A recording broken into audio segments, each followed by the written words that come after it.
नाजरीन आदाब, नमस्कार। मेरा नाम है एहसन रिजवी और आपने एहसन्स कैफे देखना शुरू कर दिया है।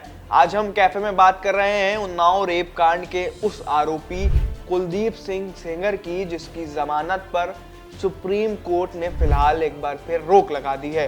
ये फैसला न्याय की एक बड़ी जीत है। दिल्ली हाई कोर्ट ने हाल ही में उन्नाव रेप केस के दोषी पूर्व विधायक कुलदीप सिंह सेंगर को जमानत दे दी थी। इस केस में अब फिलहाल पीड़िता के लिए एक संतोषजनक मोड़ आया है। कल सुप्रीम कोर्ट ने कुलदीप सिंह सेंगर के जमानत आदेश को खारिज कर दिया है।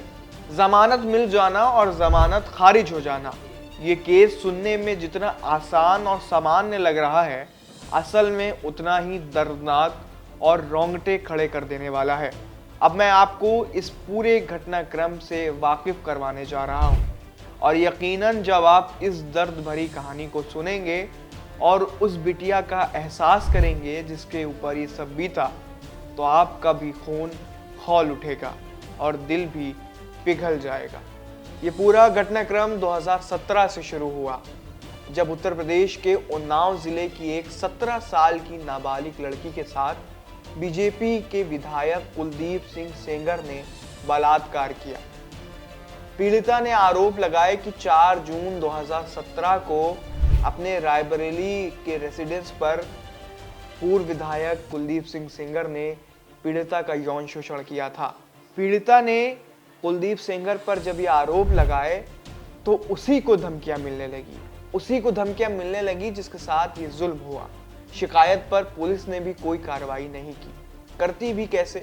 जनता की सेवा में सदैव तत्पर रहने का दावा करने वाली ये पुलिस अधिकतर पॉलिटिकल पावर के आगे बेजान, बेसहारा और नतमस्तक हो जाती है। फिर 3 अप्रैल 2018 को पीड़िता के बेकसूर पिता को कुलदीप सिंह सेंगर के लोगों ने बेरहमी से पीटा और फर्जी हथियार केस में गिरफ्तार करवा दिया। 9 अप्रैल को पीड़िता के पिता की पुलिस हिरासत में मौत हो गई। अगर आपके सीने में जिंदा दिल है तो उसका पिघल जाना यहाँ पर लाजमी है। जरा सोचिए, अन्याय की पराकाष्ठा।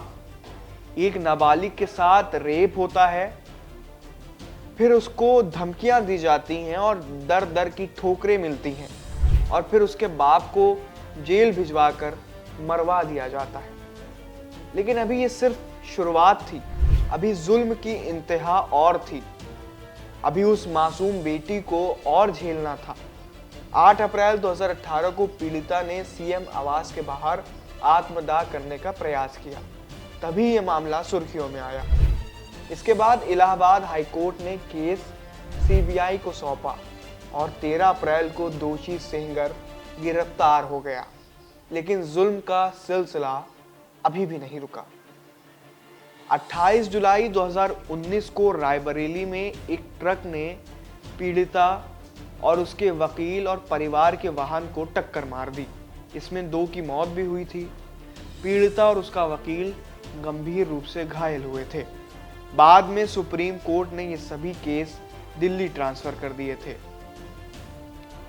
16 दिसंबर 2019 को दिल्ली की सीबीआई कोर्ट ने सेंगर को नाबालिग से बलात्कार का दोषी ठहराया था।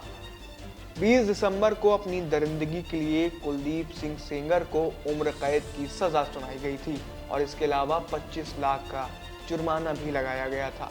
2020 में पीड़िता के पिता की हिरासत के मौत के मामले में भी कुलदीप सेंगर को दोषी माना गया था और 10 साल की सजा इस जुर्म के लिए मुकर्रर की गई थी। लेकिन दिसंबर 2025 का एक दिन, जो अभी हाल में ही गुजरा है, ये न्याय के काले दिन के रूप में भी गिना जा रहा है। इस दिन दिल्ली हाई कोर्ट ने एक अपील पर सुनवाई करने के दौरान कुलदीप सेंगर की सजा सस्पेंड कर दी और कुलदीप को जमानत दे दी, ये कहते हुए कि सेंगर ने 7 साल और 5 महीने जेल काट ली है।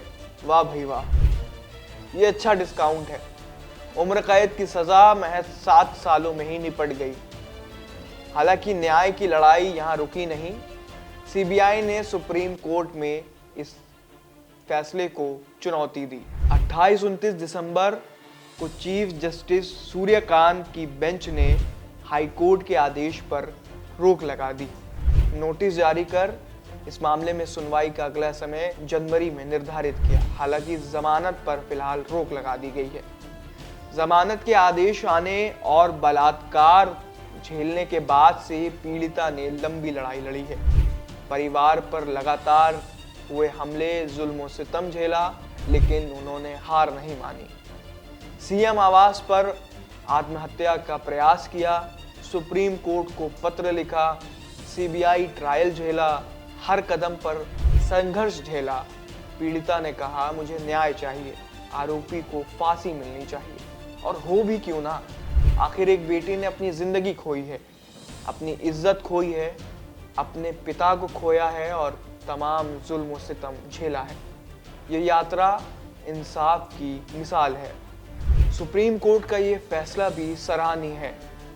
कोर्ट ने पीड़िता की सुरक्षा, अपराध की गंभीरता और पॉस्को एक्ट की भावना को ध्यान में रखा। सॉलिसिटर जनरल तुषार मेहता ने सही कहा कि सेंगर की प्रभावशाली पोजीशन इसे और भयावह बनाती है। न्यायपालिका ने एक बार फिर साबित किया है कि ताकतवर भी कानून से ऊपर नहीं है, लेकिन हमारा सिस्टम शर्मनाक। एक विधायक की ताकत से पुलिस चुप, बेगुनाह की गिरफ्तारी, उसकी हिरासत में मौत, परिवार पर हमला और सालों तक इंसाफ टलता रहा। क्या ये लोकतंत्र है या फिर अपराधियों का राज? हाईकोर्ट के फैसले ने तो सजा को जैसे मजाक ही बना दिया था। पीड़िताओं को दरिंदे, दोषी से ज्यादा सिस्टम की मार झेलनी पड़ती है। ये इंसानियत को शर्मसार कर देने वाला एक कांड था। क्या ये लोकतंत्र है या अपराधियों का राज? हाईकोर्ट के फैसले ने तो जैसे सजा को मजाक ही बना दिया था। पीड़िताओं को इस देश में दरिंदों से ज्यादा सिस्टम की मार झेलनी पड़ती है। ये इंसानियत को शर्मसार करने वाला एक कांड था। एक लड़की की चीखें अनसुनी कर दी गई थी, परिवार को बर्बाद कर दिया गया था। ये सिस्टम ना जाने कब सुधरेगा। दर्शकों, उन्नाव कांड सिखाता है कि न्याय की लड़ाई लंबी होती है, लेकिन हार नहीं माननी। सुप्रीम कोर्ट के इस फैसले को सलाम, और आप सभी का बहुत बहुत धन्यवाद। बंदे को एहसन रिजवी कहते हैं। नमस्कार। This video is sponsored by Ram Group of Companies, co-sponsored by Nature House and Bhaiya Ji Silver Coated Ilachi.